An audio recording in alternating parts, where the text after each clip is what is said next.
धडगाव रोषमाळ वडफळ्या नगरपंचायतीत वाढलेली करवाढ तात्पुरती स्थगित. शिंदे गट व स्थानिक समाजसेवक यांच्यात राजकीय कलगीतुरा.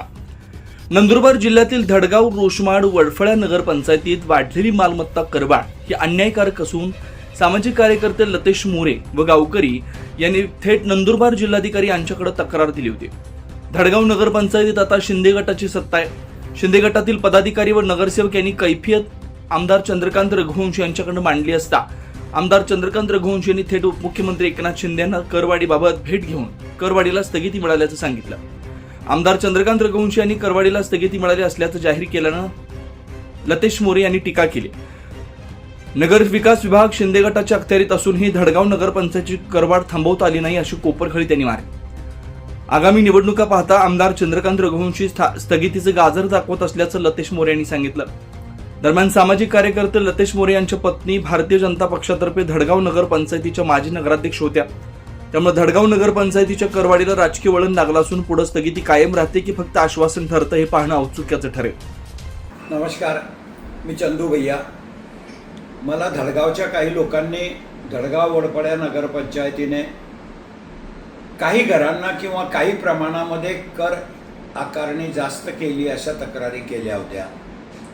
खरं म्हणजे धडगाव याच्यापूर्वी नगरपंचायत 10 वर्ष झाले व्हायला, 5 वर्ष झाले व्हायला आणि ही सेकंड टर्म सुरू आहे.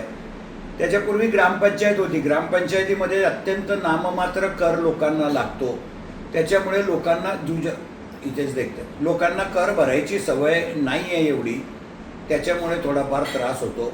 पण धडगाव वडफळ्यामध्ये जर जास्तीची कर आकारणी झाली असेल, मला विजू अण्णा पराडके, गणेशदादा पराडके, बंटी पाटील या सगळ्यांनी आणि नागरिकांनी एक निवेदन दिलं. त्या निवेदनावरून मी काल या राज्याचे उपमुख्यमंत्री व आमचे सर्वांचे नेते आदरणीय एकनाथराव शिंदे साहेबांना भेटलो आणि एकनाथराव शिंदे साहेबांकडनं मी त्या धडगावच्या घरपट्टीला स्थगिती घेतली आहे.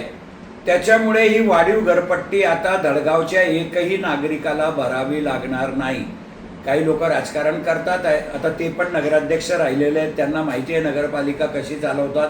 परंतु त्यांचं म्हणणं आहे की शिक्षण कर, हे काही शाळा नाही तरी शिक्षण कर लावलंय. शिक्षण कर नगरपालिकेच्या हातात नाही किंवा नगरपालिकेला मिळत नाही. ज्या कमर्शियल वस्तू आहे, जिथं व्यवसाय होतो, ती दुकान असेल, कॉम्प्लेक्स असेल, तर त्याला शिक्षण कर लागतं आणि शिक्षण कर हा शासनाला वसूल करून द्यावा लागतो. नगरपालिकेला मिळत नाही. त्याच्यातली एक पै नगरपालिकेला मिळत नाही. शिक्षण कर हा शासनासाठी आहे. रोजगार हमी कर हा शासनासाठी आहे. फक्त मालमत्ता कर हा नगरपालिकेचा संबंध येतो किंवा पाणीपट्टी कर हे नगरपालिकेच्यासाठी आहे. पण असो, काही ना काही प्रमाणामध्ये लोकांना जास्त वाढ झालेली वाटत होतं आणि लोकांचा गैरसमज नको, लोकांमध्ये असंतोष नको, अशी शिवसेना पक्षाची बी भूमिका होती. आणि म्हणूनच नगरविकास मंत्री शिवसेनेचे असल्याने मी काल त्यांच्याकडनं माझ्या पत्रावर आणि जनतेच्या निवेदनावर स्थगिती घेतली आहे.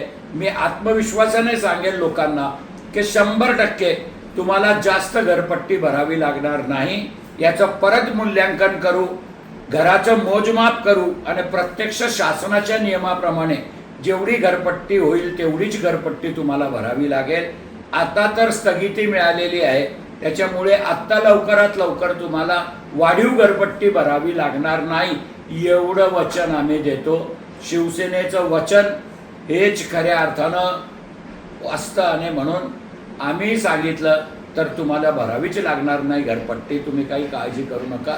तुमची काळजी करण्याची जबाबदारी सुद्धा आमचीच आहे आणि आम्हीच तुमचे लोकप्रतिनिधी आहोत किंवा आम्हीच तुमचे खरे मित्र आहोत. त्याच्यामुळे या गोष्टीचं राजकारण न करता जिल्हाधिकाऱ्याला स्थगिती द्यायचे अधिकार नाही. जिल्हाधिकाऱ्याला निवेदन देऊन काही उपयोग होत नाही हे माजी नगराध्यक्षाला सुद्धा माहिती आहे. परंतु तरी सुद्धा माजी नगराध्यक्ष तिथं गेले आणि ज्यांना स्थगिती द्यायचे अधिकार आहे ते महाराष्ट्र शासनाकडे मी माझी भूमिका काल मांडली आणि मला अभिमान आहे की माझ्या नेत्याने काल स्थगितीचे आदेश दिले. उद्या स्थगितीचे आदेश निघतील आणि ते आदेश सुद्धा मी धडगावच्या जनतेपर्यंत व्हॉट्सअपच्या माध्यमातून पोचवेल. पण कुणीही काळजी करू नये, तुम्हाला वाढीव घरपट्टी भरावी लागणार नाही हे चंदू भैया आणि पराडगे परिवाराचं वचन आहे. एवढंच सांगतो आणि थांबतो. जय हिंद, जय महाराष्ट्र. नमस्कार, मी लतेश मोरे. मी काल धडगाव नगरपालिकेने कोणतेही मोजमाप न करता धडगाव नगरपंचायतच्या नागरिकांवर जी करवाढ लागू केली आहे त्याबद्दल मी माननीय जिल्हाधिकारी यांना निवेदन सादर केलेलं आहे. त्या निवेदनात स्पष्ट म्हटलं आहे की कोणतेही मोजमाप न करता कोणत्या प्रकारे यांनी करवाढ लावली, याबाबत ज्यांनी जशी पद्धतीने करवाढ लावली आहे याची पूर्ण चौकशी व्हावी आणि ज्यांनी बी लावली त्यांच्याबद्दल कारवाई करण्यात यावी, याबाबत मी माननीय कलेक्टर महोदयांना निवेदन सादर केलं आहे. त्याच्यामध्येच काल मी एक व्हिडिओ प्रसारमाध्यमावर पाहिला आणि त्याच्यात असं म्हटलं गेलं की आम्ही बी नगराध्यक्ष होतो, आम्हीही नगरपालिका चालवली आहे. हो, आम्ही नगरपालिका चालवली. नगरपालिका चालवत असताना आम्ही जनतेचं हित पाहिलं. कोणत्याही जनतेवर त्याचा अतिरिक्त बोजा जाणार नाही त्याचं आम्ही भान ठेवून काम केलं. दुसरी गोष्ट त्याच्यात असं म्हटलं गेलं आहे की त्याच्यात आम्ही राजकारण आणतो आहे. धडगाव नगरपालिकेने करवाढ करून 5 महिने होऊन गेले. त्यावेळेस कोणीही याबाबत बोलायला तयार नव्हतं. ज्या टायमाला आम्ही पत्रव्यवहार केले त्यानंतर सर्व लोक म्हणायला लागले की राजकारण करताय. याच्यामध्ये आम्हाला राजकारण करायचं नाही. पहिली गोष्ट, धडगाव नगरपालिकेमध्ये कोणत्या सुखसुविधा दिल्या जात आहे की आपण एवढा करवाढ लागू केला आहे. इथं एज्युकेशन, आपण आता असं म्हणत आहे की एज्युकेशन पण हा शासनाला जातो. कोणत्या नगरपालिकेने शासनाला कर भरला आहे याची माहिती मला देण्यात यावी. माझ्याकडे काही डॉक्युमेंट आहेत. धडगाव नगरपंचायतमध्ये 15,000 घरपट्टी असणारा याला एज्युकेशन फंड 4,000 लावण्यात आला आहे. आणि माझ्याकडे एक डॉक्युमेंट आहे नंदुरबार नगरपालिकेचं, ज्याला 15,000 घरपट्टी लावली त्याला 1,000 रुपये एज्युकेशन फंड लावला गेला आहे. तर नंदुरबार जिल्ह्यामध्ये सर्वात मोठी नगरपालिका नंदुरबार आहे.